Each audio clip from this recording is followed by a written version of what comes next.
Welcome to the Film Trooper podcast with your host, Scott McMahon.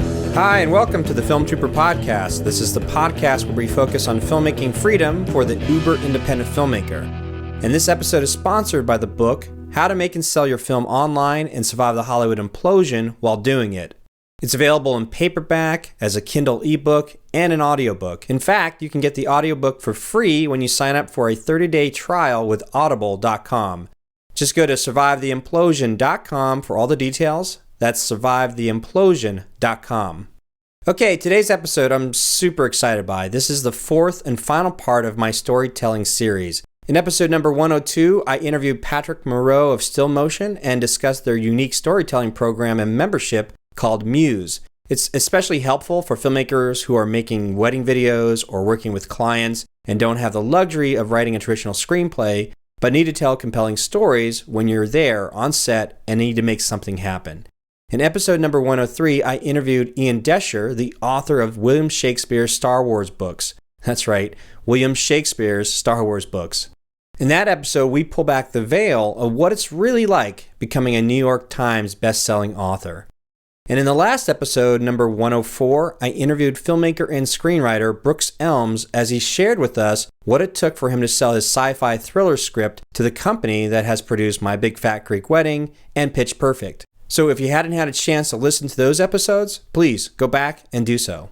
But today, I have screenwriter Rob Edwards on to round out the series. I first learned about Rob when he was on the Indie Film Academy podcast with my friend Jason Buff. Now, if you haven't listened to that episode, it's bonkers. It's like over 2 hours long, but it is just packed with such great information. So instead of rehashing what Rob had shared on the Indie Film Academy, I wanted to dig deeper into one area that I have a particular interest in. It's the PIXAR Brain Trust Storytelling Meetings. So how does Rob fit in? I'll be sure to provide links to Rob's interview on the Indie Film Academy in the show notes, but here's a quick bio of Rob's work. Rob grew up in Detroit, moved out to Los Angeles, and had an agreement with his dad that he would find work in the industry within the first 9 months he was there. Now, here's where Rob's hustle is on full display. Now, this was back in the mid-1980s. He would call every production company in town and ask the person on the other line if they wanted to hear a joke or a piece of gossip.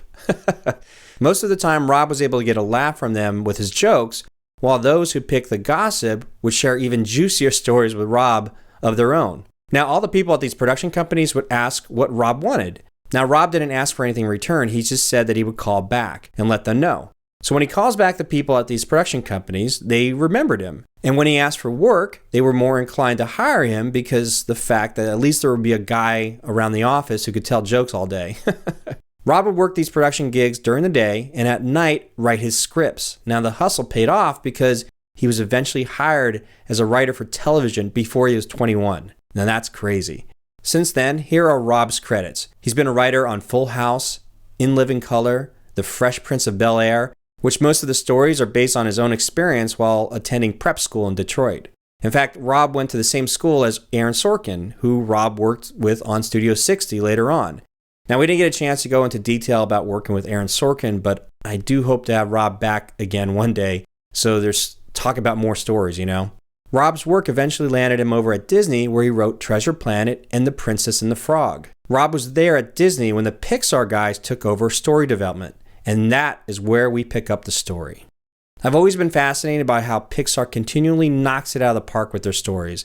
In the book, Creativity Inc. by Ed Catmull, who is one of the founders of PIXAR, explains how the development of this brain trust group has been proven to be invaluable to the storytelling process for PIXAR. So I'm thinking, how does it work? What happens in those rooms that is different than getting studio notes or working in a writer's room? And now, here today, we get to find out because Rob worked firsthand in these brain trust meetings for The Princess and the Frog.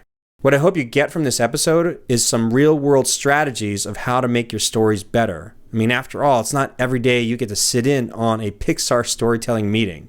So sit back and enjoy my conversation with Rob Edwards here on the Film Trooper podcast. With the Film Trooper, the goal was to try to help sort of the uber independent filmmaker, the one that things have changed so much in the filmmaking landscape. Obviously, you have the studio system, you have sort of like the indie Hollywood like people that have one foot in the studio system, foot in like the international film market. And there's probably like 90% of everybody now that has a camera and can edit movies on their laptop. Right. Now they've entered the scene, but there's a different sort of business economics for them. And we're just sort of discovering it. And but at the core of all this is still telling a great story. Exactly. So, because I also came from the video game world for like 12 years. I worked at Sony PlayStation, and I was a cinematic supervisor there, making movies for video games.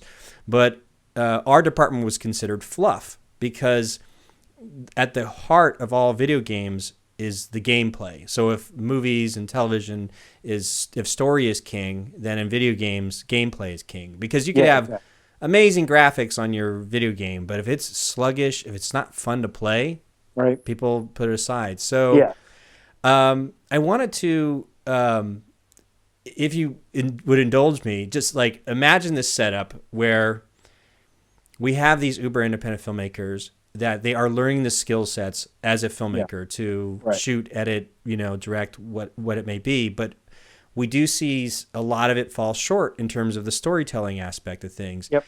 And with your history, with your experience, I'm really curious about what you saw in the transition. One, working in writers' rooms, working collaboratively, but then on top of that, working with Disney, especially on that transition when PIXAR, came in. Yep. And exactly. I would really love to know more about. Could you take us through a little journey of like how the brain trust meetings work? Or sure. It's because if what I'm trying to do is if there's something there, if there's these nuggets there that we can then identify and say, okay, so if you're like an uber independent filmmaker and you're writing your story right now, how can you simulate on your own we were talking about the accountability group, or mastermind group. Could you create something like that that's very specific to creating your own version of a brain trust group? And if so, what would be those inner workings that we could apply? That'd be like, like how do you get in a room where people can be free to have candor without being insulting? Exactly. Well, that's the thing. I mean, the question is kind of the answer, because for me at Disney Pixar, I saw the pre John Lasseter Disney, with Treasure Planet. That was all the old regime, where there were levels after levels of middle management and everybody, and sometimes a note would come down from on high, whatever, and it would get something simple, like somebody would just read something and say, hey, I wonder if we could do this, and then middle management would just pound us and say, this has to happen.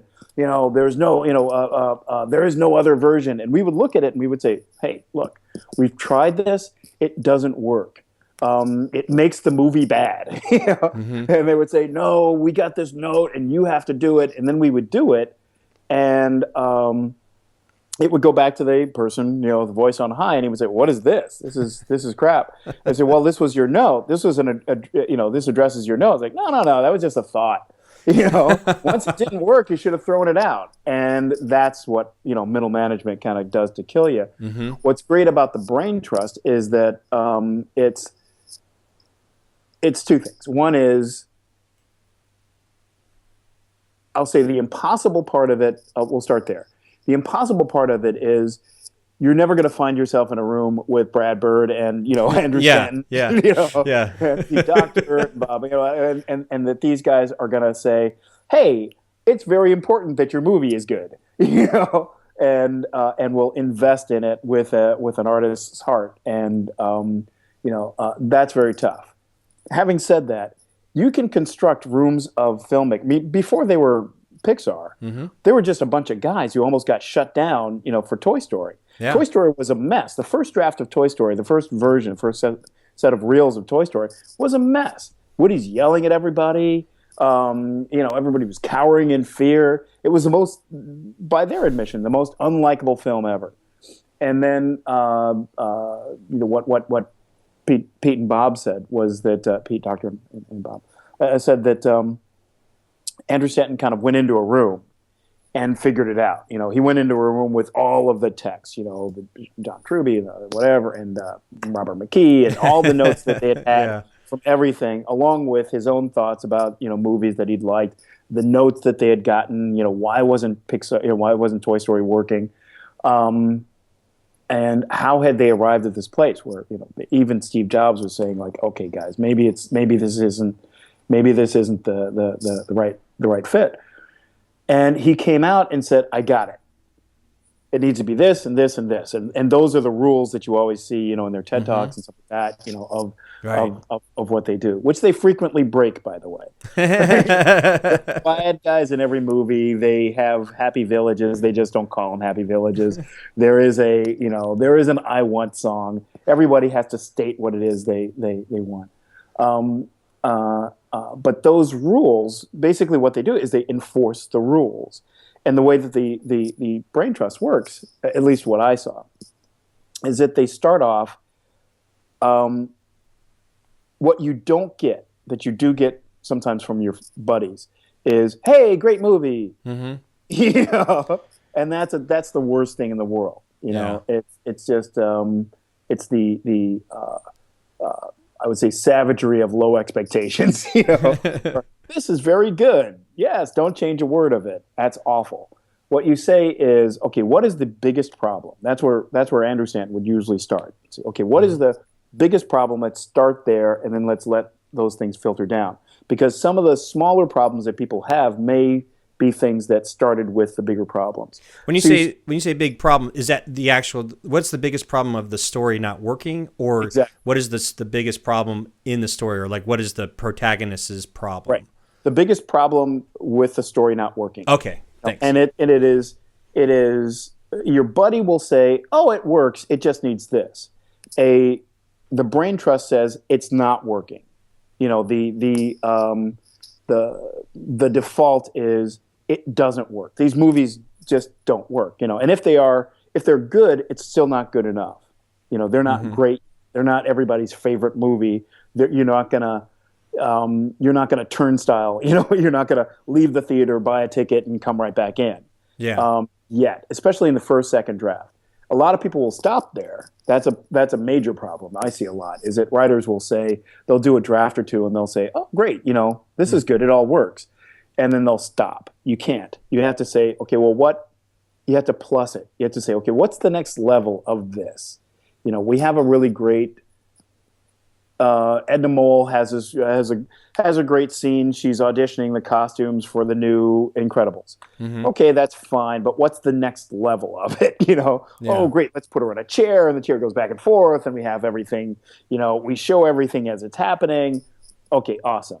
Now it's plussed. And then can you plus it even more? The reactions to it, all that kind of stuff. Because that's I'm sorry, that's definitely like a flaw within like this world of the uber independent. Like they kind of work a script a little bit, but they just get it to good enough. They're like, I think I can make this. right, exactly. Yeah. And you can make anything. And sometimes that's the best thing a professional can do for you is to say, okay, you can make this. This is fine. You can roll the cameras. It'll all shoot well. But you're going to get creamed by the critics. It's good enough for a 40% ripe tomato. But you're not going to get that 99 unless you super push it. And especially with independent films, there are fantastic independent films, and then there are some that you just say like, oh, I can. Yeah. That when your friends send you the links, everybody knows. There's a friend sending you the link, you watch it. It takes you four times to get all the way through it, because you're just kind of like, okay, well, this is okay, but nothing is really gripping, getting me gripped to the screen. On the other hand, you'll see like, the Marvel films, the new, the new Marvel films, the obviously the PIXAR films, films that are well told, they drive you. You instantly have a character that you understand, that you really want them to achieve their goals, and then the opposition is just monumental, and then you're just watching them be clever and cool and wonderful and make their way through the story. Well, then that is a school of storytelling, And the way that you get to that is that thing where, somebody at the table, hopefully everyone at the table says, look, let's start with protagonist. What does a protagonist want? And how much do they want it? Straight up, first question. I'll see dozens of scripts, stacks and stacks of scripts.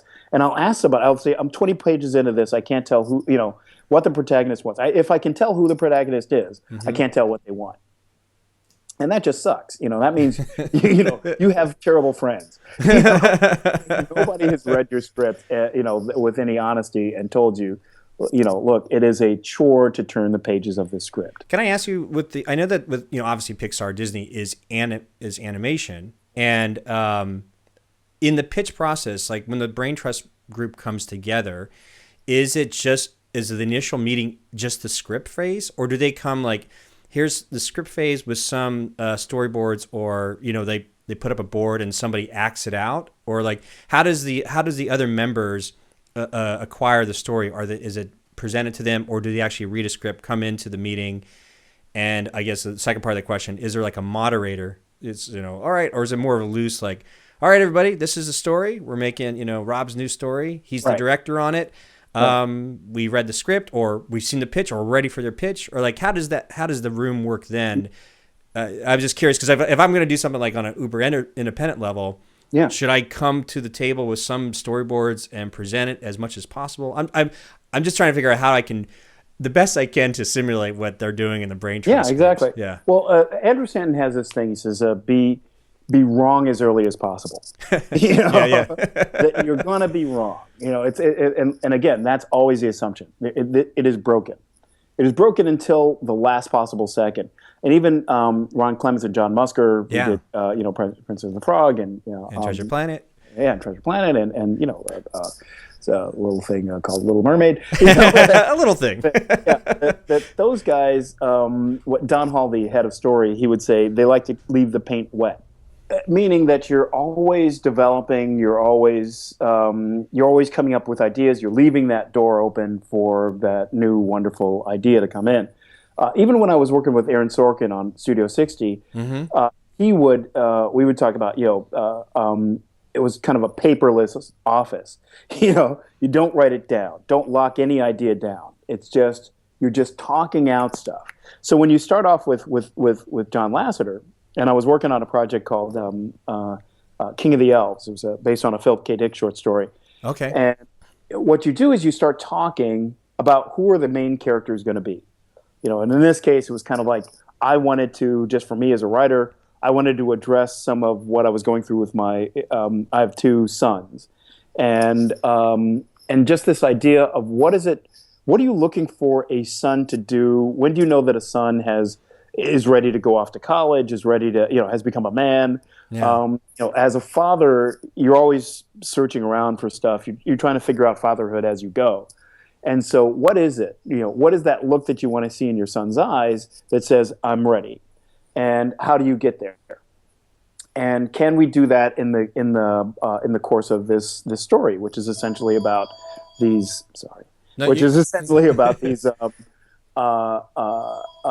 elves and this guy who essentially inherits this elf world.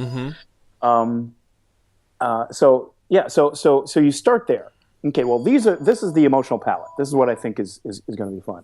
Let me kill that thing. Sure. Go ahead. Whatever you need. Yeah, go. So sorry. Okay, go for it.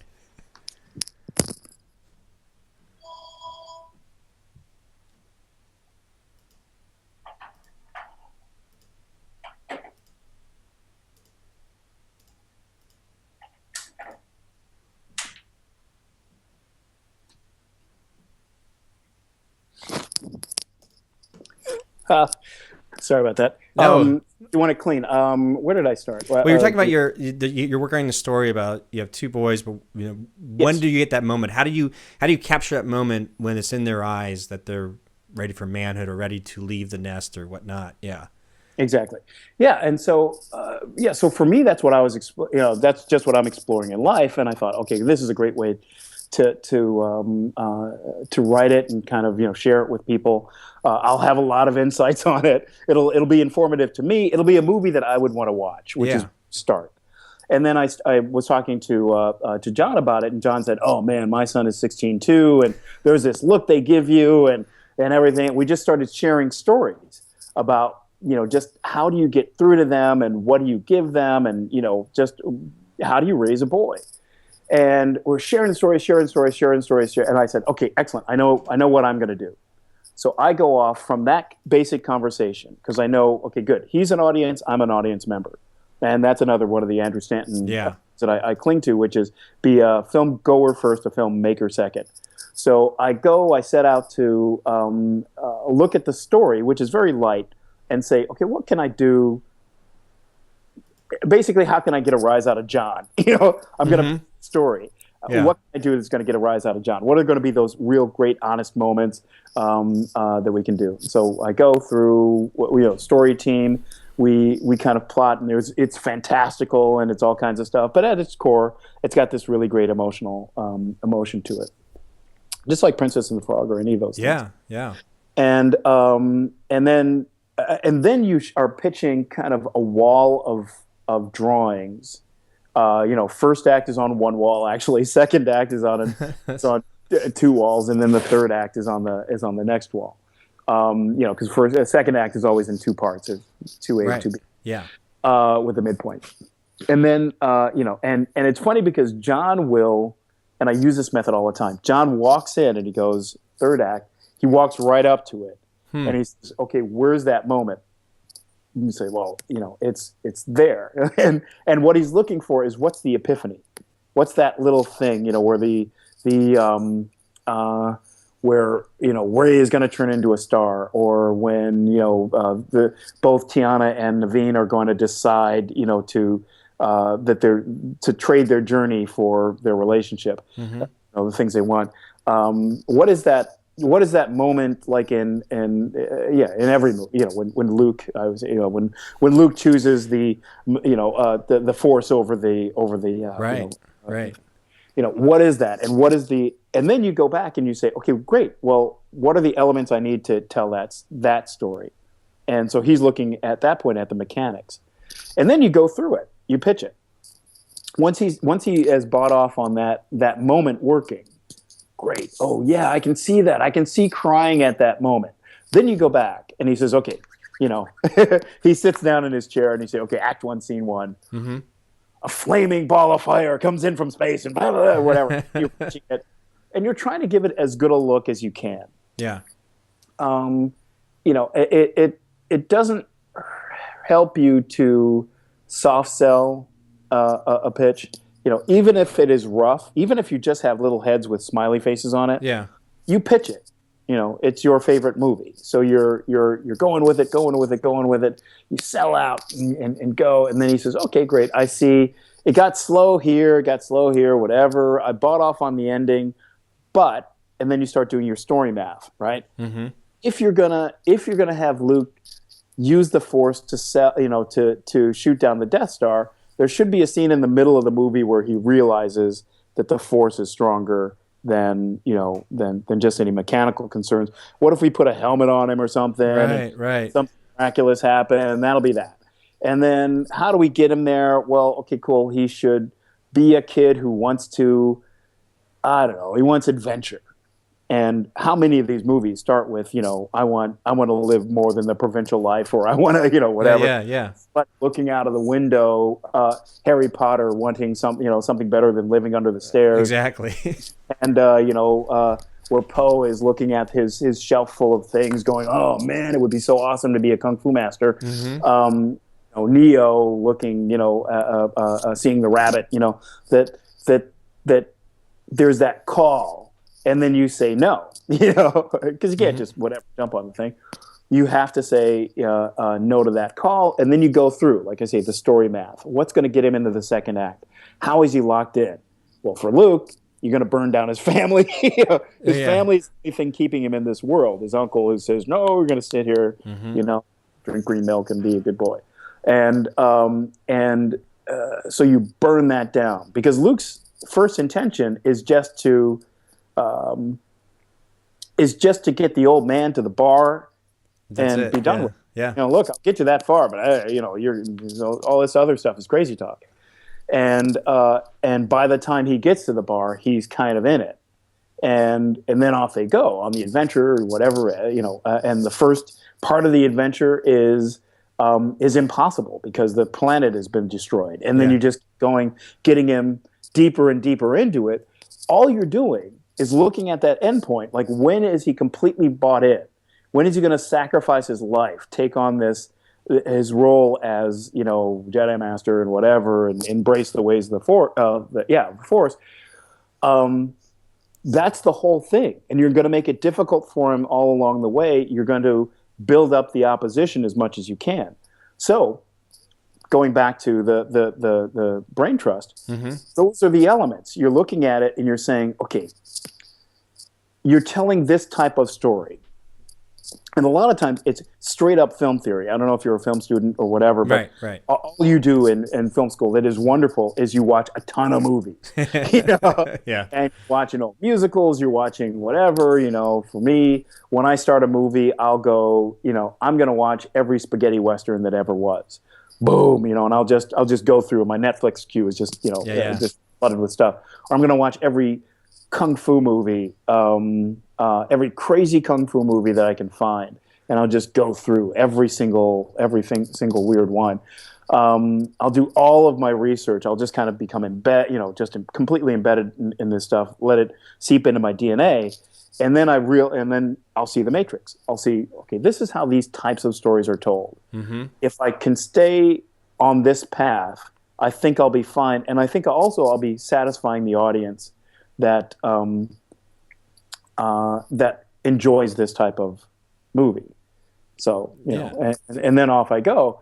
Then I know, like, I'm working on a project right now. For a studio. I'll say a studio and a big producer. But it's completely mainstream. But it's one of the things I said was the audience has seen a ton of movies like this, and it's in the category of like Maze Runner and Insurgent and those kind of things. And the audience of that genre is often like they're really super skeptical. If you show them, like, what is it? There's a ton of these kind of Percy and things. There are a bunch of these movies that come out and the audience just never just never takes them in and then you're done. And so there are things that you need to do. There are tropes that they want to see, but they don't want to see the same tropes that they've seen in the other movies. So you have to mess with them in a very clever way so that it sends a very early signal that, okay, this is cool. Forget your popcorn, lean in and enjoy the movie. Yeah. That's the plussing. That's the extra, right? And hopefully, like a bad room would be a room full of people who don't all like making the same kind of movies. They're going to pull you in every direction. I see. You go into Marvel, and all those guys have read every single comic book. If you throw off a reference, they will all go, "Oh yeah," and this and this, and then you could do this, and then the room just explodes with everything. All the minutia. Everybody will go, what's great about that issue was this and this and this happened. No, here's what I think. I think this is what made it great. But this, this episode and this issue and this issue didn't do well because of this. And everybody will have their theory. And then you say, great, if you can move towards this and away from that, you'll be fine. And that's generally what happens in those brain trust meetings. Is it's a yes and kind of table. That is literally the same principles of improv. Yes, exactly. The whole teaching is an actor will give you something, and the other actor has to say yes and. Yes, that's exactly. Literally that's what it is. I act up here in Portland, so just for my acting friends and stuff like that. So it's one of those things that's just funny that you brought that up. Yeah. Do more of that because it becomes for me. I did a lot of improv in college, and I did some in stand-up as well. And improv, after. And even in my stand-up, I would leave. I'd always I consider it in quarters, right? I would do my introductions and kind of get everybody into like, this is who I am. This is where my comedy is going to come from, guys. So get used to it. You said bam, bam, bam, bam. Yeah, exactly. 10 jokes in this area. And then I would kind of like, okay, now that we're friends, now that we know each other, here we go. We're going to go into this. And then third quarter, I would just kind of kick back and I'd say, hey, let's talk about something. And I would just riff. And it, I would ask the audience a question or else, or whatever. And I would just go on whatever I was given, just lean into it and fly. And then I'd of course wrap it up with some stuff that was money, night and, whatever, drop the mic and take off. but that and frankly, it's also the same kind of thing that happens in a TV room. Like you had mentioned before, in sitcom rooms, that's exactly what happens. Because literally, you cannot afford in a sitcom room for somebody to go, nah, I don't know, So when I was running tables, I would always say, buy it or beat it, being, okay, there's an idea on the table that I believe to be very good. If you think of a better idea, pitch it now. Otherwise, we're going to build off of the idea we have. But we're not going to spend an hour and a half just kind of shooting, just telling everybody why it's a bad idea. So it winds up being really, really great. So that's exactly what you find in the PIXAR room. Somebody will say, well, what if? That's the first thing. What if? And anytime anybody says what if, and whatever, the room gets really quiet. even if you have your own what if, you're like, okay, great, I'm just going to get in line. What if we turn the whole thing upside down and this happens and then this happens?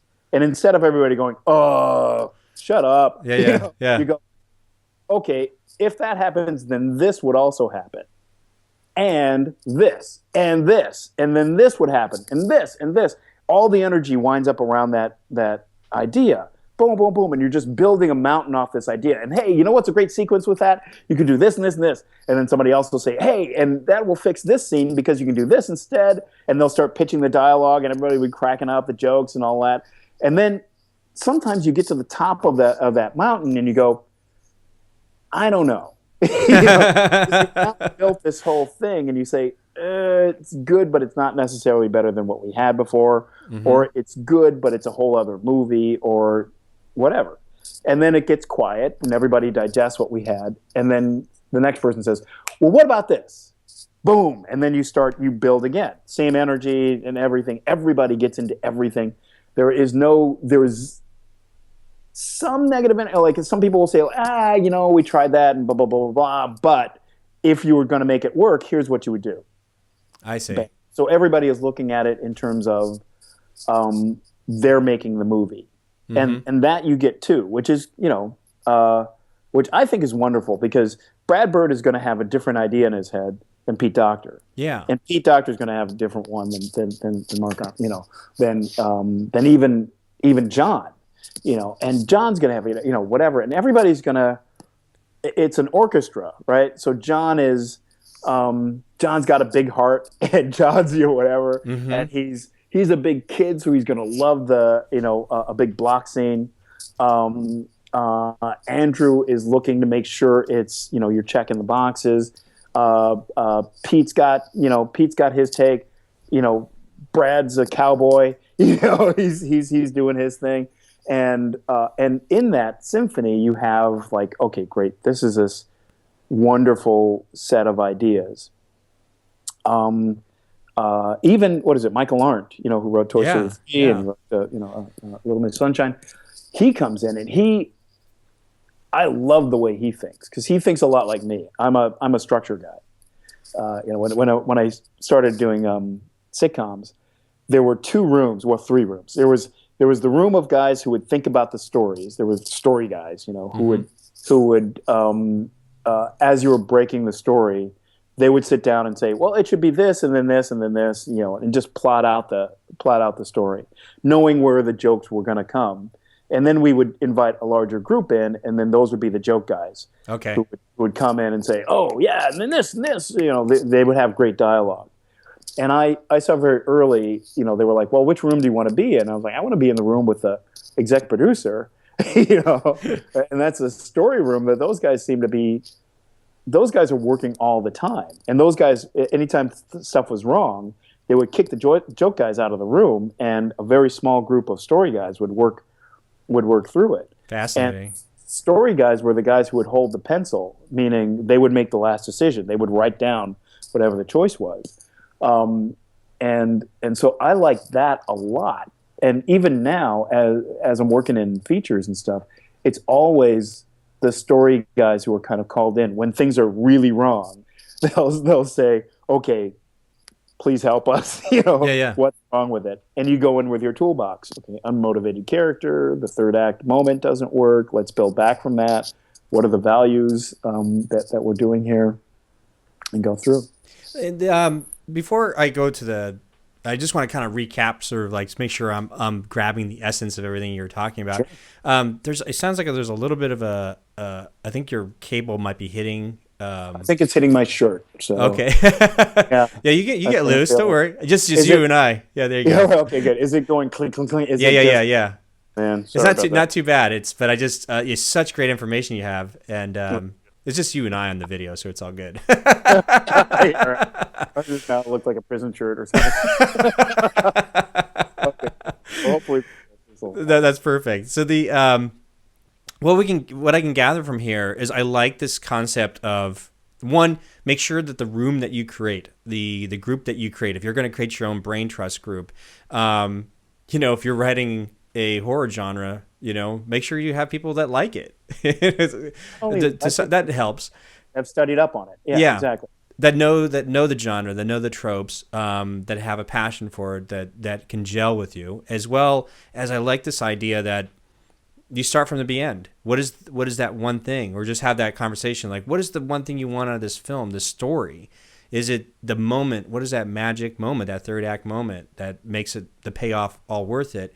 And then reverse engineer, go back from the beginning and work towards that. I like all that. I love that little note you gave about the second act, the midpoint of like, if the payoff in the third act, that magic movie moment it works, you have to give us a little taste of it in the midpoint, which is great, and it totally makes sense.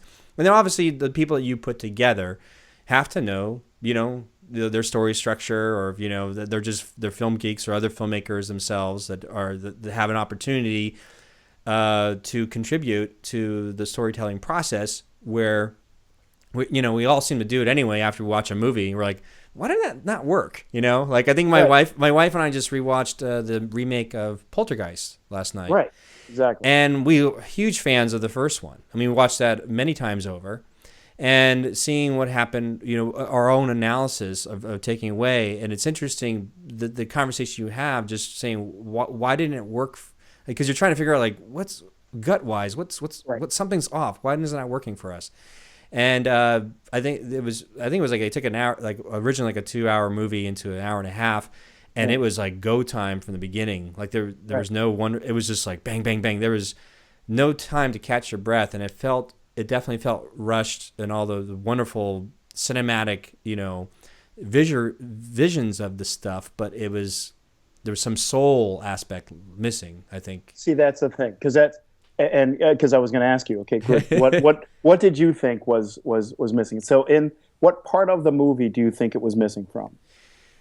I think if your conclusion was that it was soulless, and we're in the brain trust meeting right now. So okay, yeah. This is great. If your conclusion was that Poltergeist was soulless, how do you fix that? What had they taken out? Because you have. In this case, it's empirical, right? You have a movie that works and a movie that does not work. Oh yeah, that are supposed to be the exact same movie. Right. So you can kind of look at them side by side, and I'm notorious for this. I'll get iTunes and I will watch 5 minutes of one movie, 5 minutes of another movie, the next 5 minutes of one movie, and the next, and I'll completely go through, because a lot of movies will have. If you watch Point Break and Fast and Furious, they're the exact same movie, right? And they will tell you they're the exact same movie, and at every, in every way, and so the question is, okay, great, well those two work. Now this one, okay, great. So we're back to it's soulless. That's our problem. Where did that come from? Definitely, I think from watching the remake. being a fan, like you said, being so well versed in the first one and seeing it many times over, you know all the nuances, you know all the scenes, but mostly from it was there's a sense of wonderment and awe and sort of respect for this deeper conversation about the paranormal that was existed in the first one. Again, we're talking about somebody remaking Spielberg. Right, exactly. Well, yeah, but Spielberg's got a bag of tricks that is very interesting. And when I look at Spielberg, I always look at, I just had this conversation with Spielberg himself. His daughter went to school with my son, so it was. It was kind of fun. So I know the guy, and his other son took karate class with my older son. So it was okay. So it was just all this crossover. But we never like, hey, tell me about Jaws, whatever. But I did get a chance to meet the writer of Jaws. I just had dinner with him a couple nights ago, and we were talking just about those things, the minutia of all of that stuff. And when I look at Spielberg, I always look at, when I'm analyzing a filmmaker, the first couple of films, the first two films. I may have mentioned this earlier, but that I always look at them when they're in their infancy, when they're trying to put together their bag of tricks, and then I try to find what is their worst film. Yeah. And for Spielberg, it's 1941, which is right there. And in 1941, he's showing his bag of tricks, but he's doing everything wrong. Mm-hmm. And you can tell, like, oh, this is what he does great. Everything that he does great in the first couple of movies, he does really poorly here. And everything that he did great, like in E.T., and this gets to the answer of what I was digging at with the two poltergeists, is that it's a first act problem. That when you buy into something emotionally, if you don't feel it emotionally, it's because when we met those people, we didn't care about them. Exactly. If it's a roller coaster ride, if they're thinking, well, the best thing about poltergeist is the little girl gets sucked into the TV and whatever, and there's a closet and all that stuff, like that is not the best thing. It's about this family. It's about this guy who has moved his family into this new environment. He's worried that there is something wrong with the area. There's this drumbeat of weird things that have been happening around the area, and you're filling in the character. It's like Jaws. It's like E.T. It's everything.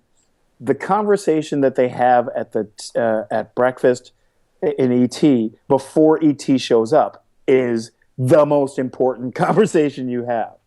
I remember in Princess and the Frog, there was this whole thing of we were trying to get them into the bayou as quickly as possible.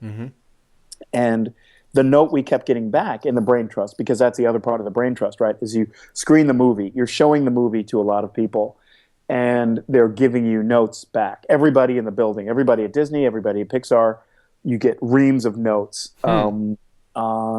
I didn't think, this is a problem, this is a problem, this is a problem. And then they put the notes into sections. So some is about, the main character, some is about, the story itself. And then we were getting all these notes. The story seems funny. I just don't care. I don't care about the journey. Yeah. And I said, well, that's a first act problem. Same thing. And you didn't care because she wanted to have a restaurant, but you didn't care why she wanted to have a restaurant. So I said, well, hey, I saw this drawing of a dad. I love this story. This keep going on. This is a great one. I don't want to. This is a good one. There was a dad, a picture, a drawing of a dad, and basically they were trying to figure out what the mom looked like. So they had drawn a dad just to figure out, what were the features that Tiana had gotten from both of her parents, and then that would be the mom.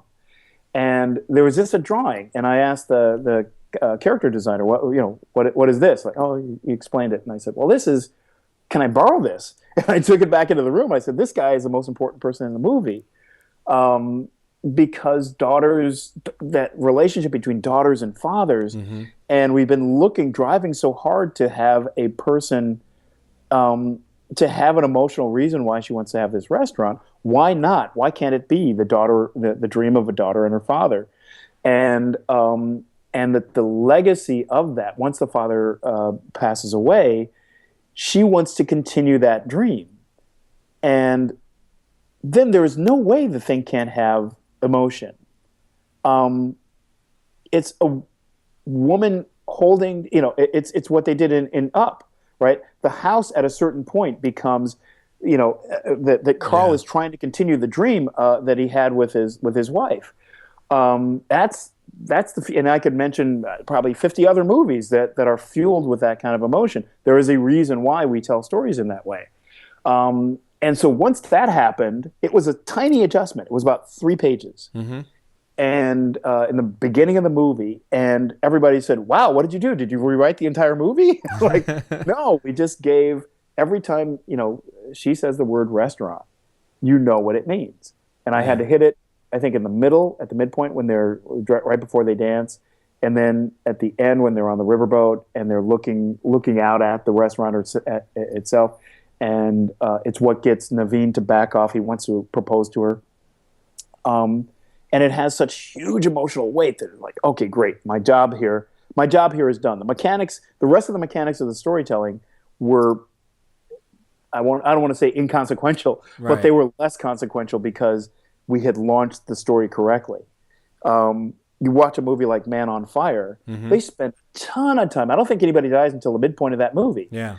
The whole movie is about this broken guy's love for this little girl and how this girl redeems his soul and makes him, stops him from committing suicide. Yeah. The bullet doesn't go off. There is something, the God of the story has a larger plan for this guy, and it's about this relationship with this little girl. And he starts coaching her about, don't be afraid of the gun and all that. And they have this wonderful, wonderful relationship. So at the point when she's kidnapped, you're like, oh no, go down, because now this guy has license. He is fired up. And if you look at, I'm sorry, one last example, but you look at Taken follows the exact same model. That girl doesn't get kidnapped till deep into that movie. Yeah. Heartbreak. The pony versus the karaoke machine. All of those scenes. If you're looking at it from an executive standpoint, you'll think, oh God, the movie's really about it. It's a shoot 'em up. Mm-hmm. And why is it taking 60 minutes before the guy fires the first shot? Well, can't we just condense this? And you have to, as a writer, as an artist, say, no, people don't watch buildings burn. They watch people saving the people they love that are in the building that is on fire. Mm-hmm. That's drama. Yeah, it's interesting. You brought that up. It got me excited because you were saying like how important the setup, how important the first act is. And if you look at some movies back in the 70s, like even Exorcist, literally, I think the first hour, like nothing major paranormal like happens. I mean, the priest doesn't show up until after the hour mark. Like all the stuff we remember about The Exorcist doesn't happen until like almost after the midpoint. It's like because even like Rosemary's Baby, same thing. Carrie, Shining. Yeah. Oh my God. Yeah, exactly. Shining. You're just watching girls and bikes and whatever. Yeah. And it's just, and there are little creepy things that happen. There's always got a cat chops out of the box. I was watching Alien. Same thing. It's just the day-to-day workings of of space space teamsters, and then midpoint, the thing leaps out of the guy's chest, and it's off and running. Exactly. But what we've been setting up before that is nobody listens to Ripley. Mm-hmm. These guys are in it for a paycheck. Oh, you froze up. Do I still have you? Do you see me? Okay, good. Yes. Okay, sorry. Yeah, that nobody listens to her, that these guys are in it for a paycheck, and that something is wrong with the science officer. Mm-hmm. And there's all these kind of, you're just setting up the dynamics, and it's getting, your heart is kind of in your chest. You know that something's got to happen. Yeah. And then when it does, it's just like bam, bam, bam, bam, bam. And then you're left. The best thing about looking at the third act first is it's the thing that you are, the lights go up, you walk to your car and you go, man, that was awesome. Mm-hmm. You know, Mm-hmm. and that's the if that third act moment works, then it's all worth it. If it doesn't work, it doesn't matter what you did up until that point. Nobody's gonna, the audience coming out of the 7 o'clock show. I talk about this all the time because it's what makes movies great. It's what makes the business of making a movie, even if it's an independent film. Mm-hmm. It's the audience coming out of the 7 o'clock show, their reaction as you're in line for the 9 o'clock show, right? Yeah. And everybody knows that thing of like people are going, "Oh snap!" Yeah. And they're like crying or they're like high fiving or stuff, and they're nodding at you because they know like, "Oh, this is gonna be, you are in for a treat. This is gonna be magnificent." Right. And it's that thing. That's what makes movies great. That's what makes movie going great. Mm-hmm. And everything. Yeah, go ahead. I was going to say, it's fascinating because we were talking about the long setup and then gave some examples, but you did mention even like the movie Up. And I think it's one of the greatest examples of the shortest, most heartbreaking setups ever. It's you're in tears within the first, 5 minutes of that story of Carl, Beautiful. It's beautiful. And it's just building up, remember, they're building up for the moment when he ditches the house to save the boy, Mm-hmm. and that's the whole, that John obviously walked into the room. Okay, what happens?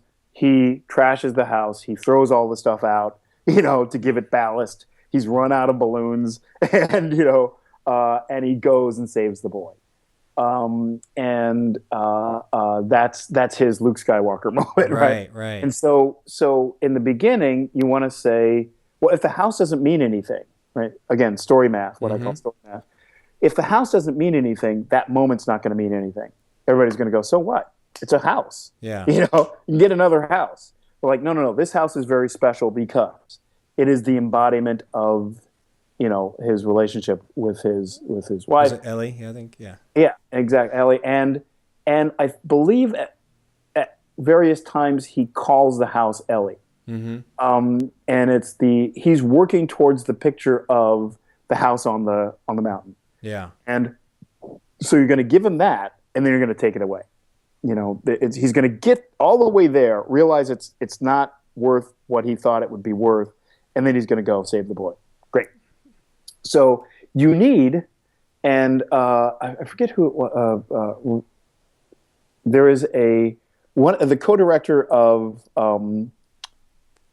Inside Out, Ronnie Del Carmen, I want to say. Okay. I believe that was his sequence, and that put him on the map as a star. Or he'd been on the map as a star anyway because he's a fantastic artist. But he was the guy who walked through that sequence and said it stripped it of its dialogue. Mm-hmm. He had temporary music that was wonderful for it. This kind of very this ballad kind of thing, and it was amazing. Just the process of how that sequence came to be, because it obviously the first 20 drafts of that sequence were not that sequence. Yeah. You really had to kind of work on it, and so it just wasn't. It would make you cry, and I believe it's 5 minutes and 30 seconds long. Yeah. It is not very long in pure movie terms, but by the end of it, when just that pan across the doctor's office, oh my God, just every one of those moments is completely iconic. Mm-hmm. It's just it's truly wonderful, and then it gives him license to do everything that he does, which is he won't sell the house, smashes the guy on the head when he's threatened, and now he's going to go live this dream and go to this waterfall. Great. It's amazing. Yeah, I was curious. You with your, like I said, you've history of like writing on your own, working in rooms, in television, and now working like obviously the last few years in animation. Is the advent of visuals, like because I don't know will you have an opportunity with Princess and the Frog to go down to New Orleans were you part of the research crew? Because you were mentioning like how Lasseter is such a huge proponent of research, like just getting it absorbed into your DNA, like you've probably already done prior. But I was curious, we have the TV room and we're seeing like this explosion of golden age of television, just amazing shows left and right. And I can only count because the power of the writers there, and writers together pushing each other to make it great. And then you have animation, which allows you to, my past working with the Sony PlayStation, working with visual effects, we always had to work with visuals. We always had something to draw from to try to make it, better. And I'm wondering because now you have visual cues, like you mentioned in Princess and the Frog.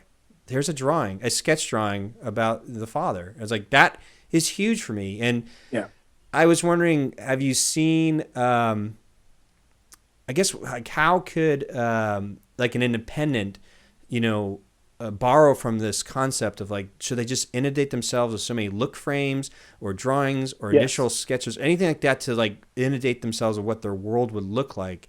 So if they brought in their own makeshift brain trust group so that everybody could connect to oh, what's that? What's this? Or, how's this fit in the story? I don't know from your, any stories you could share of just, like you said, you're walking around, you're seeing artists or somebody, pretty much the film made in visual format before even one written word is put on an actual traditional script, I guess. I don't know. Right.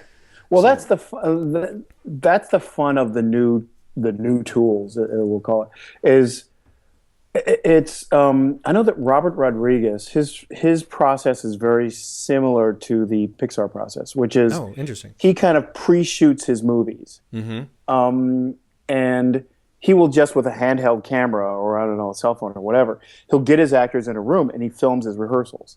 And he takes them back, and I don't know if he's using, whatever, Final Cut Pro, whatever it is, but as easy as it is to edit something, he just edits it at home, and then he goes in the next day if they're shooting the next day, and he'll show it to everybody. This is what this is, and here's what I think is wrong with it. Here's what I did to rewrite it, and here we go. So the second thing you see will be that.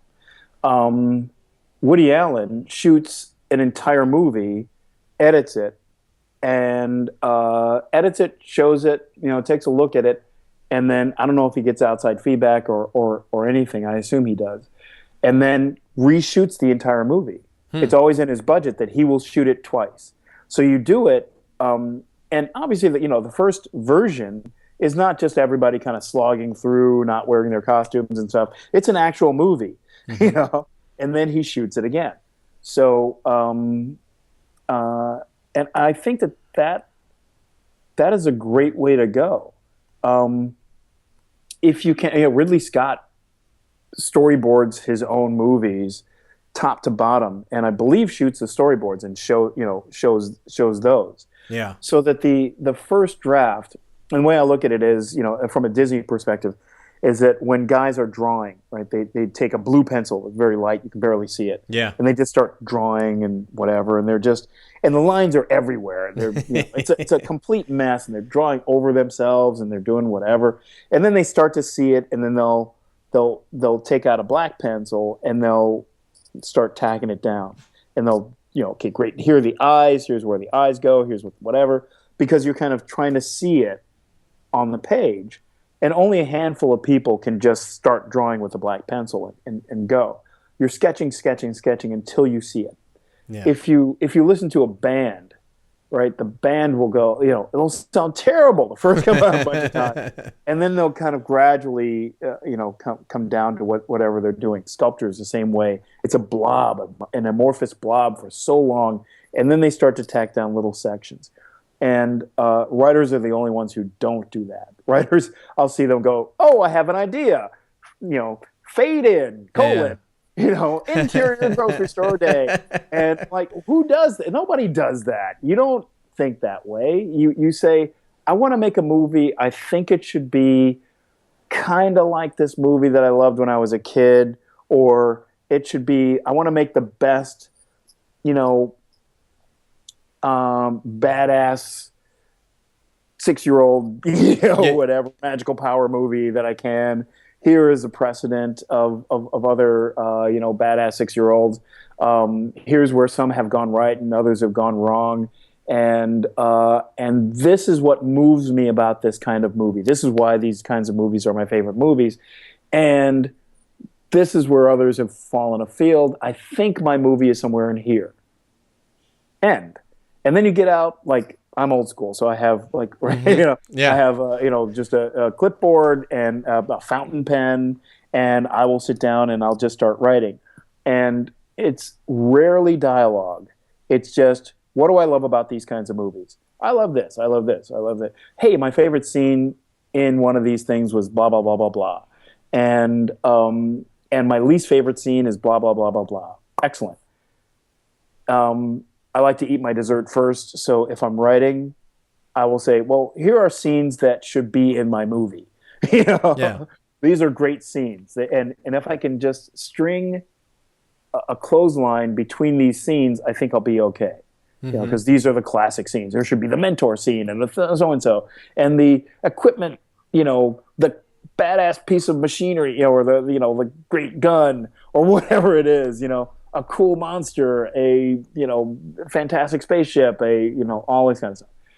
I'll put those in, and then I'll say, okay, well, great. Now I'm going to try to make myself cry in the third act, and go.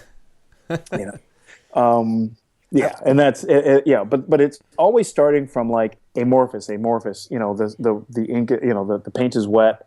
There's no paper. I'm just freestyling until I find like, it should be this, and then I'll start to give it shape and tack it down, and then only the last like I often will write the entire thing by hand, and then after I've gone through the whole thing, then I type it into software. Interesting. Do you know? Is there a difference for you between like plot and character, or is it the same? Like, because I could see, like, doing an outline, constructing like the logic of the world, of where you want this moment to go for the protagonist, and maybe the like you see like a major change is going to happen for the character, but once you kind of maybe have like the simple idea laid out, then do you go in and start like thinking like, okay, the dad character right now, my early drafts are serving exposition.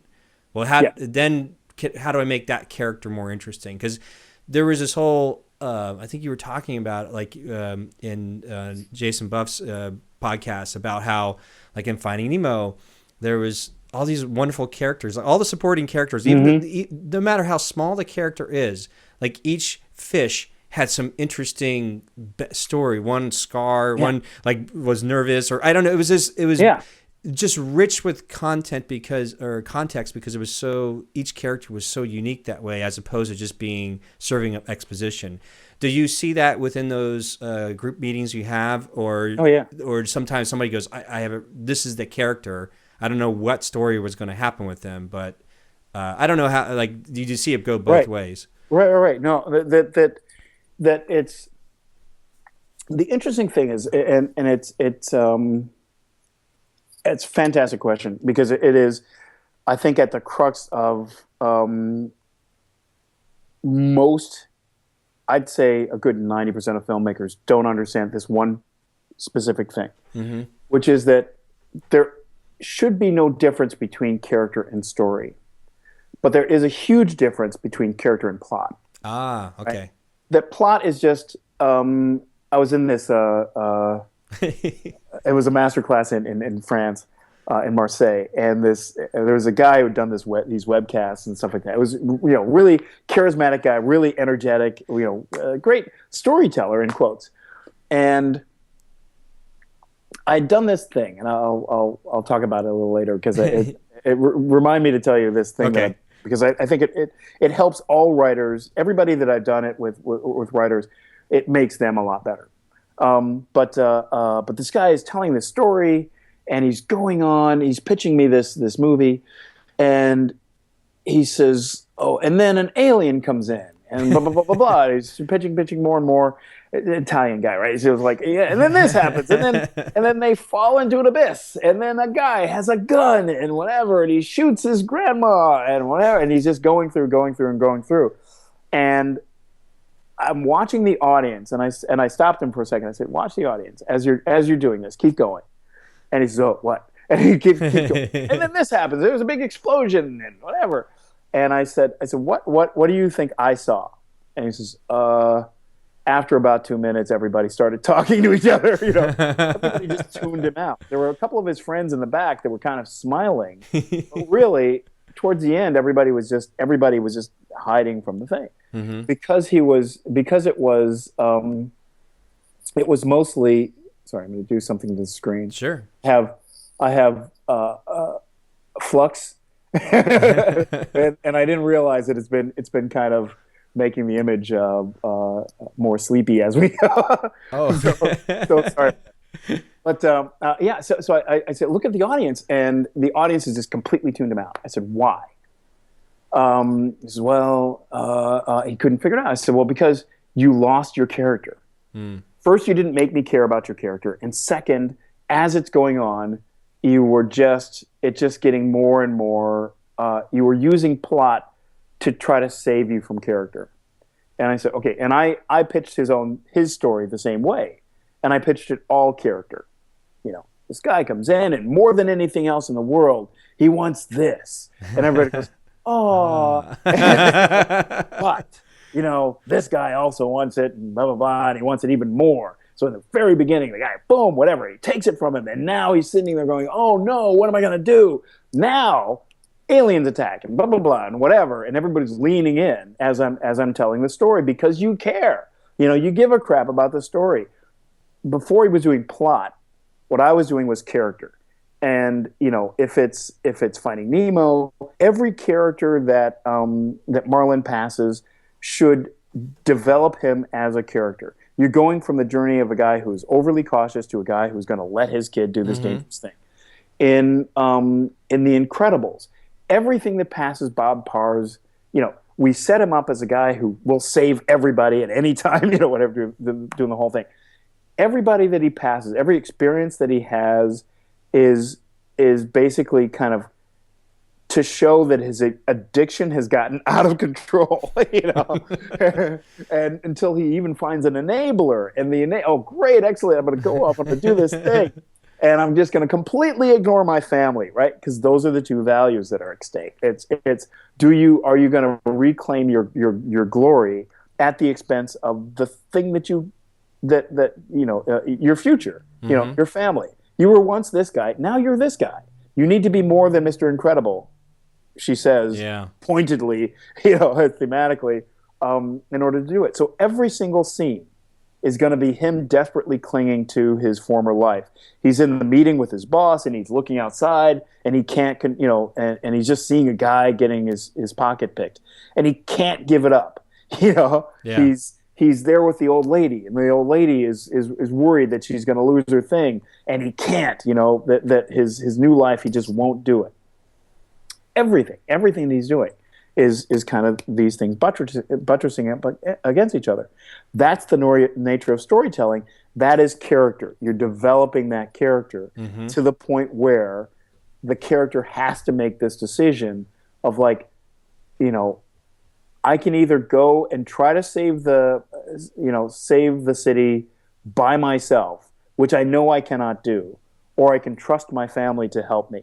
I can do this as a family, and off you go. Yeah. That's in that way, as you're telling the story, it's very clear what's muscle and what's bone.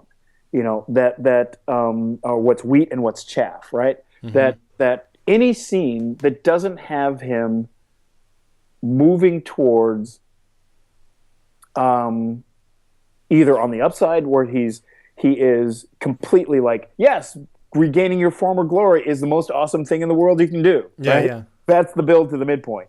And then at the midpoint, I've killed all these people and now I'm going to kill you, and he can't get out of it, whatever. now he can't get out of the room, and he's, those little orbs on him, gun, whatever, wind up, whatever, and now, oh no, this is where it's gotten you to the, to the terrible midpoint, and then it's the family is going to go rescue him, right? So now you're on the downslope, and so everything that happens from that point on is, look how cool this family is when the family is unrestrained, until you get to this point where he's bemoaning the fact that, it's almost a false act two, right? The rocket is headed towards the city, and Bob is sitting there saying, "Oh, I can't believe what I've done, to you guys. This is really terrible." And his daughter says, "Yeah, blah blah blah, Dad," whatever, and she saves them all very easily because he's not thinking about family; he's thinking about himself, right? So we're driving toward that moment, and that's all character. Every scene in that is a scene that you absolutely need. And none of it should feel like plot. Yeah.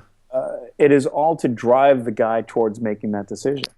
It's really interesting because we started our conversation talking about mastermind groups or accountability groups, and like how it's so much easier to look at somebody else's problem or look at what they stand for because we can see from an outside perspective what's in front of them.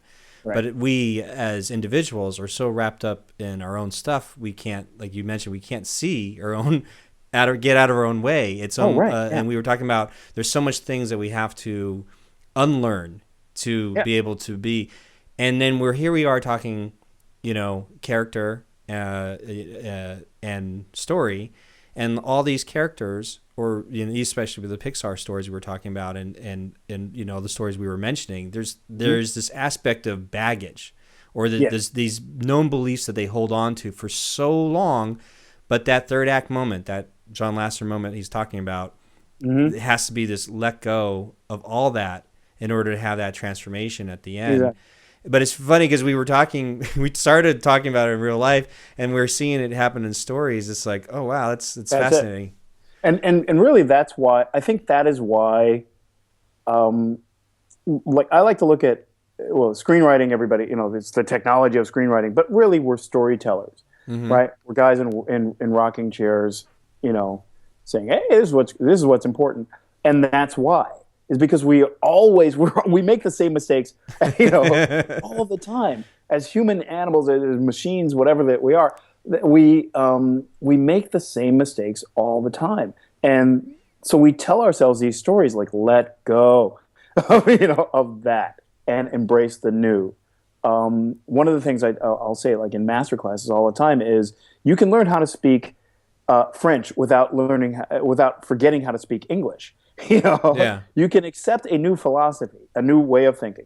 Just try it out, and then if you want, you can go back to what it is you do. But a lot of people will say, like, well, wait a minute, I don't like, I'm not such a big fan of Disney movies, and you guys are, it's all a factory and blah blah blah, and I'm not going to make movies like that. And I'm like, okay, well, let me see what it is you've done. Yeah, and it's amorphous, horrendous kind of way, and like, what are you doing? You've so resisted all of the kind of rules, and not just necessarily like the Disney rules or the Pixar rules, but just the rules of general storytelling.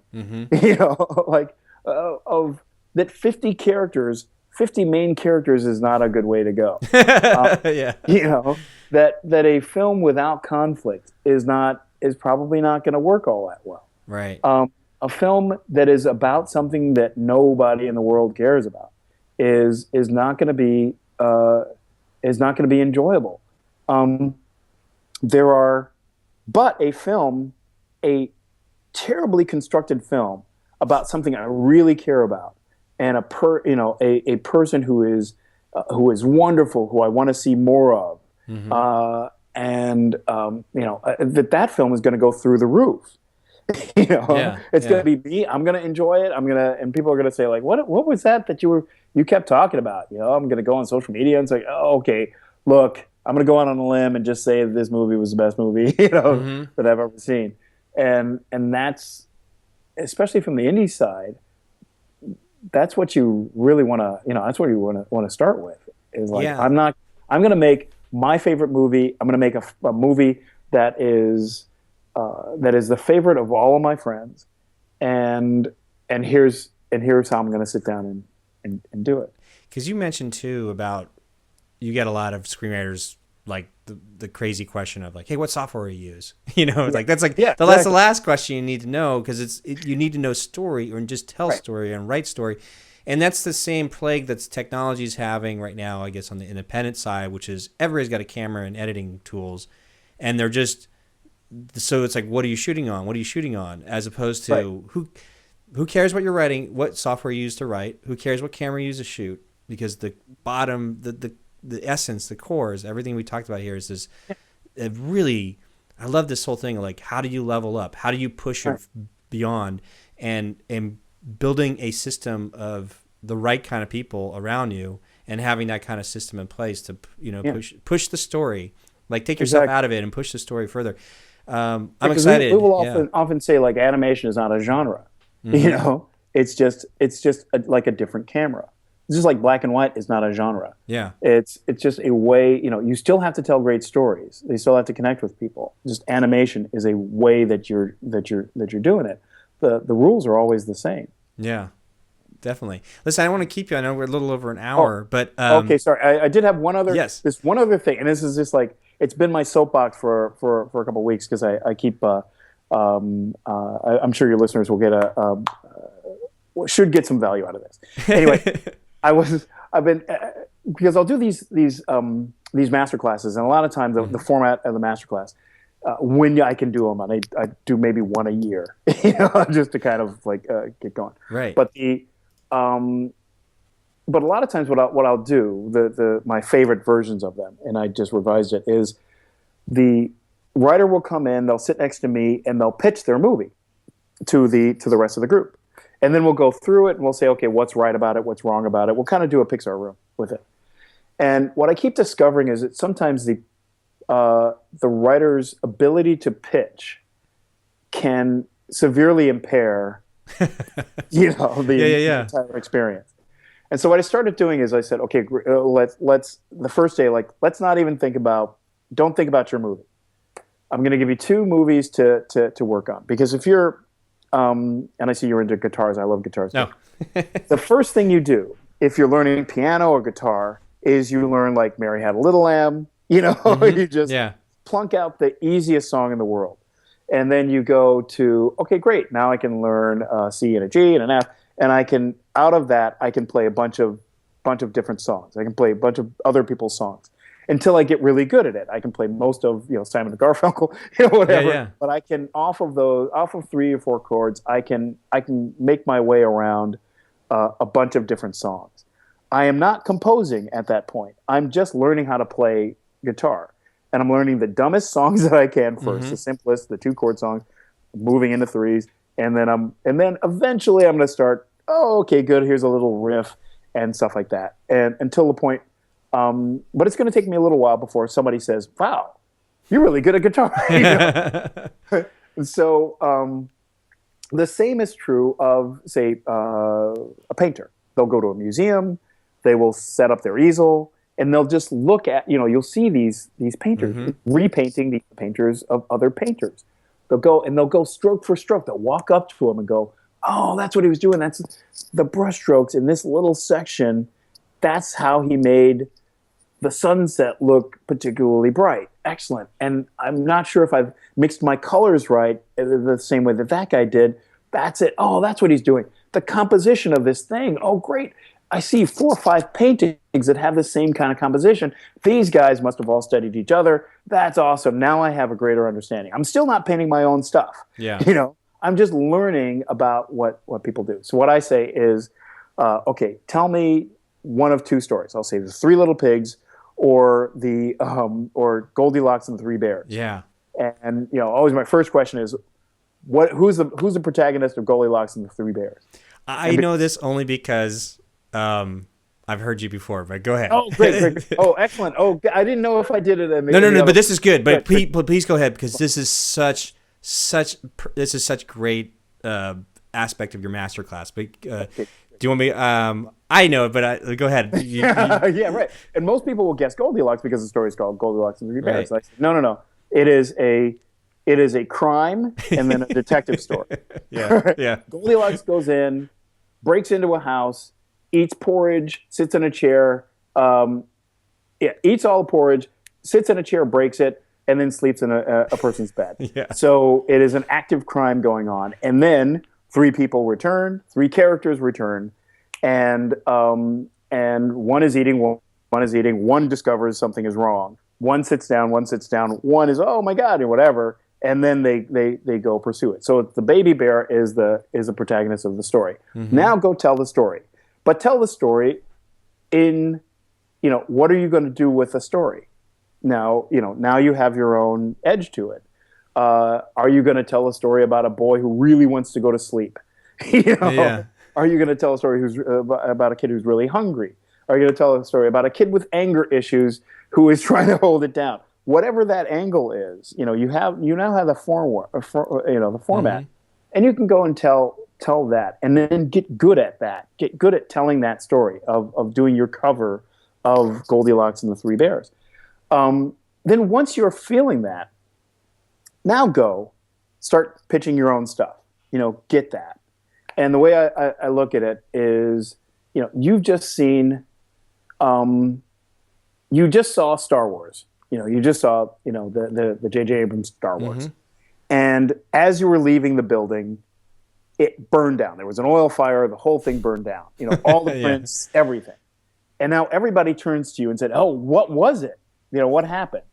Yeah. A lot of people, when they pitch, they'll go, okay, well, there was a ship and a bigger ship. And, this kid comes in and he used to take out garbage. And then there's this kind of hipster who's really mean. There's a soccer ball that, does stuff, whatever. Yeah. And it's like, no, how do you tell that story? You are the last lifeline of the greatest movie ever made. Yeah. How do you tell it? And have that behind you, but with a story that you already know. Get comfortable with that. If it's your tape recorder, whatever, and then go. Then you have that set of skills, and you're not pitching garbage, and you also are learning from those reps. This pitches well. This does not pitch well. This is the essence of storytelling. Most of the time, and I mentioned it before, most of the time, like right now I'm doing this little superhero thing, and I watched everything. It's everything. And I rewatched everything from the point of view of me making this new movie. And I'm taking notes on it like, oh, great. Iron Man spends a good long time in the middle of the movie just becoming Iron Man. Yeah. Oh, yeah. Iron Man spends a good long time in the middle of that movie in both, first versions, when Uncle Ben dies. Spends a lot of time on the suit and the web and the thing, the mechanics of becoming Spider-Man. That's a big part of our enjoyment. They don't just put on the suit and like, oh, here I go.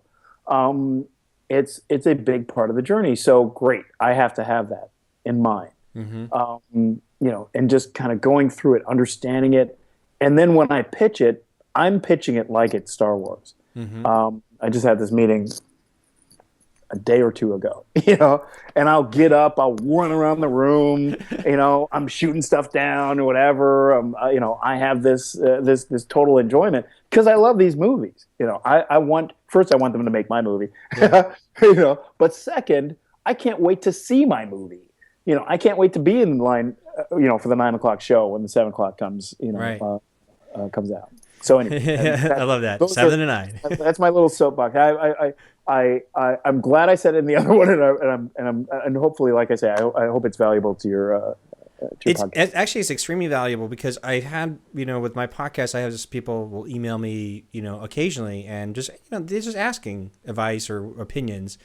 And I made a point to a young filmmaker. I said, if you kind of want to test yourself as a filmmaker, whether or not you're a good director or not, make a short film based off of some very famous short story that's in public domain. Yeah. Something that has proven, like that exists, like an Edgar Allan Poe story. That's something that's like, okay, this exists. This is a historically well-known story that has all the elements in there that make it successful. Mm-hmm. So if you can, one, write it, a adaptation of it, and then two, if you're a director, you can test your directing chops. That way, because all the elements are there. You know the story's solid. You know it's short enough that you can make it within your means. And then if it falls flat, then you can go back and figure out why it fell flat. Because then it puts you, because you can't blame anything. Like I can't blame the story didn't work or the screenwriter didn't write it right or something like that. I mean, there's all these elements there of like you really want to test yourself as a director. That's fantastic advice. And look at the success, out of Sundance, right? The Birth of a Nation sold for 17.4, right? And that was a take on the already established movie. It's his riff on this movie. I can't wait to see it because it's definitely a long overdue take on that movie. Yeah, exactly. Yeah, and it should be fun, and that enhances the viewing of the movie. And I think too, with a lot of short films that I see, I'll always say, like, what short films did you watch to inspire you to do this? Because most of the short films I've seen, especially the good one, the PIXAR ones and also the really good live action ones, are very, very simple. One person or two, in a relationship, and then that slowly evolves over time. There was you're talking about riffs on. There was this YouTube thing that happened that I thought was great. Was the Power Rangers thing with I don't know if you saw that, the fan film, or which one? Yeah, the fan film, the Power Rangers fan film. I guess they had to take it down. Yeah, but it was fantastic. Oh, I was like, I'd never, this guy's take on Power Rangers. The wink is, of course, it's Power Rangers, right? But it's dark and serious. Yeah, exactly. There's James Van Der Beek and stuff. And like, this is seriously enjoyable. This guy I can't wait to watch this guy make a movie. Mm-hmm. The Deadpool trailer. The little sizzle off of that. That's a first-time director, and now, of course, the biggest, highest grossing take by first-time director. It was, it is something that we have seen before, it's a thing. And the way he did it was just fantastic, Mm-hmm. And obviously, because the other thing that I would put to that is the short story that you adapt should be one that you absolutely love. Yeah. And the way that you do it you should be showing everything that you do great. If you are a great cinematographer, it should be a beautiful movie. Mm-hmm. If you are great with character, it should be whatever. If you're funny, don't try to write funny if you're not funny. Stay away by all means, because one bad joke will kill you. As far as the enjoyment of it. But if you can work, if your best friend is a fantastic actor, go do get on him. Call it every favor. Hey, I give the speech at your wedding. Come show up for an hour and a half and help me in my movie. Robert Rodriguez will talk about that. Don't anything that I have a friend that has a bar. I have another friend that owns a bus. Great. There's going to be a bus chase, and part of this is going to take place in my friend's bar. Boom. Awesome. Then production value goes through the roof, and you're on the map as a serious filmmaker. Yeah, and definitely all those processes helps. The idea is to kind of keep yourself in check, to keep humbled, so that, like you said, if you're to put yourself out there as a writer, as a filmmaker, as a storyteller, to utilize a brain trust kind of concept, you have to be willing to accept, to let go of what you've created and know that it's not yours anymore. I think Lasseter talked about that. He said that. Yes. When they created Buzz and Woody, there was a point where they realized it's no longer theirs. It's now they have a responsibility to serve those characters honestly and truthfully to the audience. I think that concept that's very, is really very neat. important, because you have to listen. That people don't just give notes just for the sake of giving notes. Yeah, they're addressing a problem. Sometimes the problem took place pages before what they're addressing. Sometimes the wheels were off the wagon way before, this particular scene that drove everybody nuts. It was a setup. It was the amp up to it. And you have to be open to that. I was giving notes to a writer. He'd sent me something and said, "Oh, I just want to hear your input." I said, "Okay, I'm going to be tough." "Oh, yeah, it's okay." And I gave him the notes, and it was, and you know me, like I like to talk. Mm-hmm. But it was, I would say, 4/5 him defending the thing that he had done, and only 1/5 of me giving the note. And I was like, "Look, we're not going to get anywhere with this, because I'm not just giving you notes because I want you to talk me out of it. I know your intent is on the piece of paper. If it is not clear, you've got to work with it. It's not just, I will give this note, but probably, everyone that you give it to will probably give these same notes. And if they don't, they're not doing you any favors. But part of the process when you're an artist, it hurts to get notes. It physically hurts you. Yeah. It's like somebody is roughing up your baby. And you just have to, I think it was David, the guy who created Family Ties, he said, you just write down the note. That's all you need to do. Understand it, write it down, then, conclude the conversation, punch the pillows or whatever you need, cry in the shower, and then go and look at the notes and say, okay, this will ultimately make it better. Some you'll just cross off and say, I don't care. I'll get this note 9 times out of 10. Most of the time it's like, you know what? I didn't sell it. I just, there was something, my intention was to do this. I didn't. That's what threw him off and this. But of course you have to start off with the intention, right? Yeah. You have to start off with a strong, motivated character. It has to be very clear what it is, the story that you're telling. People get bored with plot. They are excited with story, with the drive and the conflict. Even Aristotle talked about intention, obstacle. Anything. What was that? I was watching Downton Abbey, right? Because the last episode was on, and I'm just in tears. Black kid from Detroit, probably main demo, but it made me go back to the first episode and watch that. So I'm watching that and the first 3 episodes on iTunes, and it's all there, and Julian Fellows in an interview, he says, well, I was watching West Wing and I saw that how Aaron Sorkin crafted the characters in the pilot of West Wing, and I took that as my template, and then that's what I did in Downton Abbey. Interesting. Now you would think those 2 shows are completely different, but a structuralist, a writer who knows craft and loves crafts, it's the same thing. So the flirtation between the Carson and Mrs.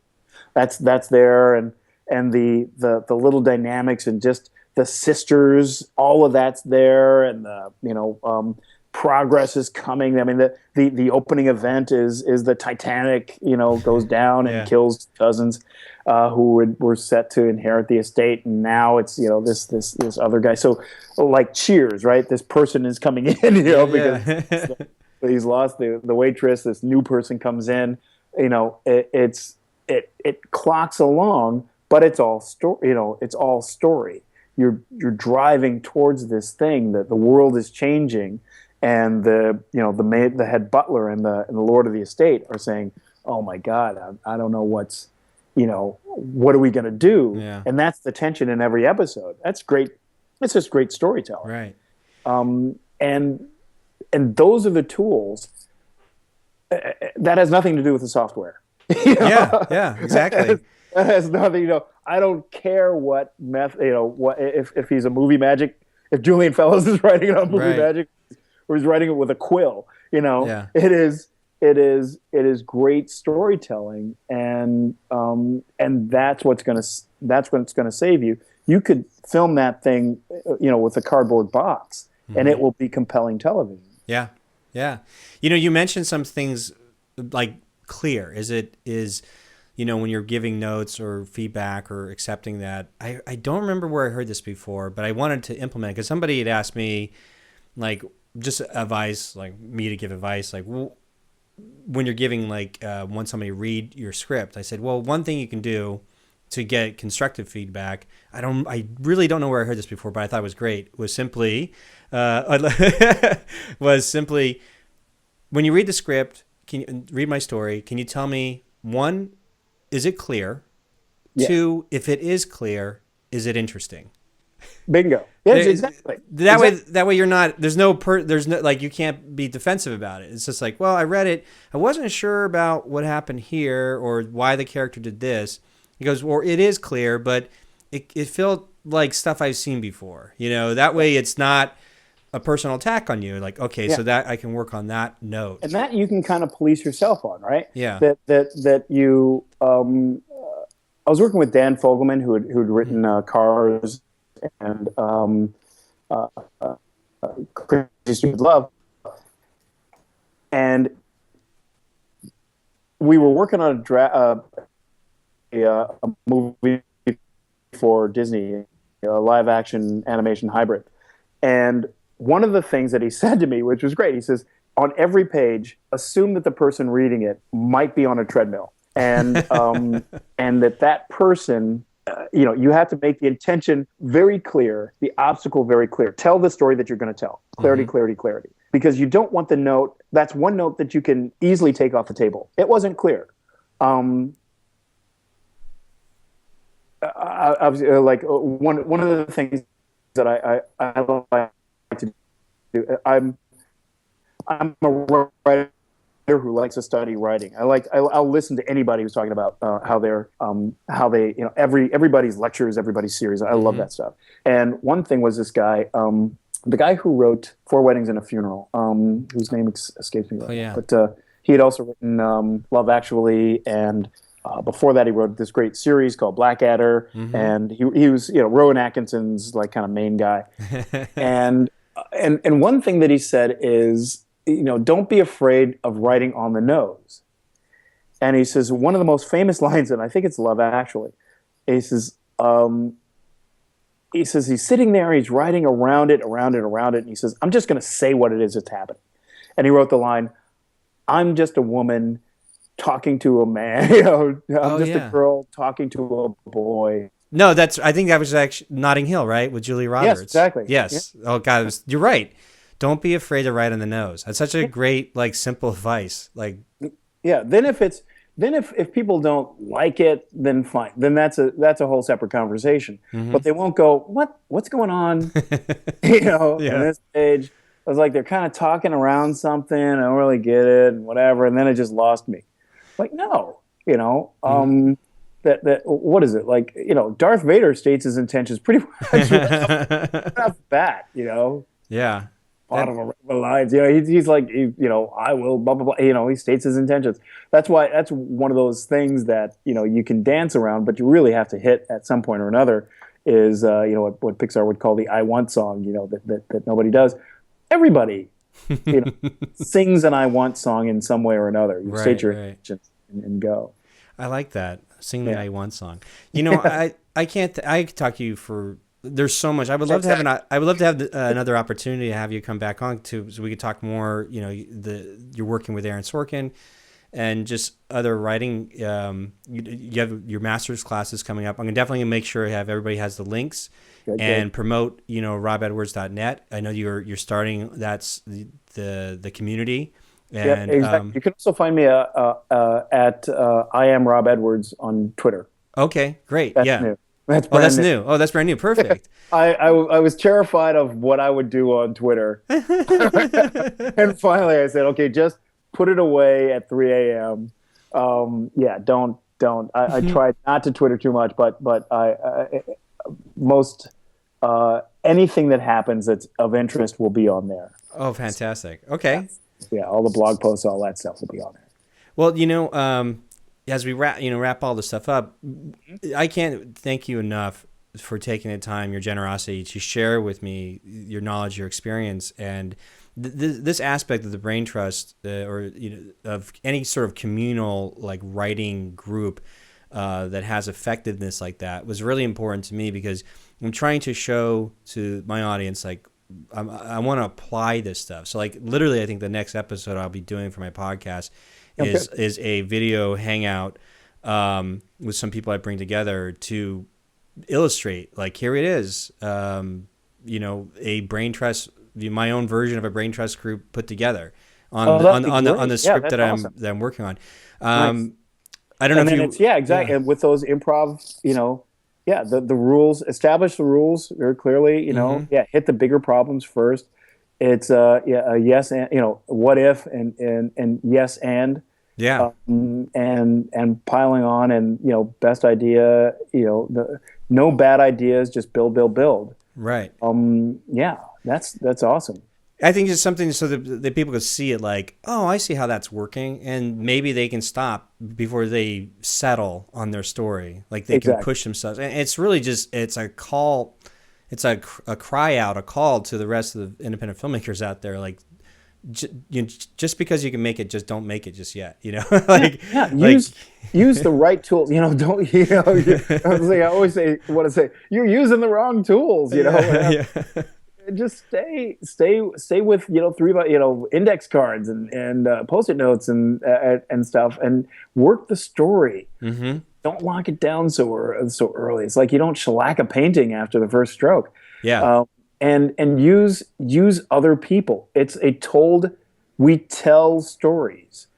A big part of A Princess and the Frog, we were pitching that thing all the time. I love to pitch. I will pitch. People say, "Hey, what are you working on?" I will, I'll just take over the party. Yeah. And, let me tell you this. Because I want once upon a time, because I want to see if people's eyes are gonna glaze over. If people's eyes are going to glaze over, I want to see them glaze over. If people are leaning in, if people laugh at something, then the next time I tell that thing, I'm going to tell it's going to be twice as long. Build that thing, to a coliseum, and I'm going to avoid, just like the plague, the part where people's eyes glazed over, and I can probably tell why their eyes glazed over. Yeah. It's that second question. It was clear but not interesting. Okay, yeah. This is amazing. Invent something. Yeah. So awesome. So please let me know when that happens. I can't wait to. I'm putting together. Actually, it's funny because I wrote a book as an experiment. I was telling my audience in the podcast, like, hey, if filmmakers we're making digital products. And a lot of authors for the longest time have been writing digital products for Amazon. You're just selling a digital product. So what are the mechanisms of creating something digitally and then selling it? What are the marketing mechanisms of selling? So I said, I'll write a book and put myself as a guinea pig. So I did that last year and put it on Amazon, and I've been selling it, and I'm seeing what works and what doesn't work. But part of that process of writing the book, I also recorded an audio recording version of it, an audio book of it. And I was like, wait a minute, I've seen this happen because I know the Blacklist has a podcast. And so I did an early version of my script by recording it as an audio, basically, play. I was reading it's like an audio table read, but you can listen to it. So the next, I'm rewriting, doing the rewrites, and I'm going to I'll record it. And that's sort of my way of inviting my guests on who will be part of this makeshift brain trust group. Is you can either read the script or you can listen to it, all the bells and whistles with the actors I put in place and the audio cues and the music, so you can have an audio experience of it. And then that way it's easier for them. Like you said, they're on a treadmill, they're in traffic, and they can listen to the story. And then that way when they come to the table, they can tell me what worked, what wasn't clear, or what wasn't, and then we can take the brain trust meeting to the next level, because hopefully I have to do something to create that visual experience or an emotional experience that's just not just a written word. At least that's my intentions. Right, exactly. And starting with yourself. What I love about that is that you started with yourself as an audience. Mm-hmm. What is the book I most want to read? And then and you started there, so what it needs to be. You also did the kind of what I love, the Tim Ferriss thing of I'm a guinea pig. Yes. Yes. I'm just going to throw myself into this and see what happens, which I think is a good life experience. Get used to getting bruised. I say it all the time. Embrace the suck. Yeah. It all sucks. You're always going to hear somebody going like, "Oh, that's stupid," and you have to just say, "Yeah, I know it's stupid now, but in a couple of months it won't be." Yeah. If I get the right stuff. So put yourself, putting yourself in the mouth of the lion is a great idea. Yeah, that's going to be a lot of fun, and you will probably learn volumes from it because you'll have that delicious, like it's these flop sweat kind of thing. Yeah. And like, oh no, this is embarrassing. And then, you always pull yourself out of the ashes. Everybody does. Very, very cool. Hey, Rob, thank you so much. I can't thank you enough, really. Thank you for having me. That concludes my interview with screenwriter Rob Edwards, and I hope you got as much value out of it as I did. I mean, I was super, super stoked that he was able to come on the show and share so much of his experience and his knowledge with us.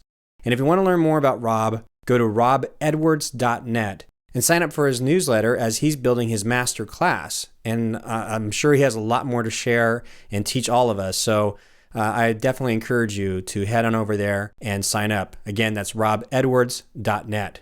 And if you like this podcast, think about leaving a ratings and review on iTunes or Stitcher Radio or wherever you listen to podcasts. In fact, if you go to filmtrooper.com/iTunes, it'll take you to the iTunes page. Just leave a ratings and review for me, and it definitely helps spread the word for the podcast. What's next? Well, I think we're going to have to apply everything that we've learned in the last, few series of this podcast, especially this one. I mean, to have an opportunity to implement your own type of brain trust meeting for your story, be on the lookout for that because that's what's coming up next. Thank you so much for taking the time to listen to the podcast, and I'll see you next time. Film Trooper, filmmaking freedom for the independent.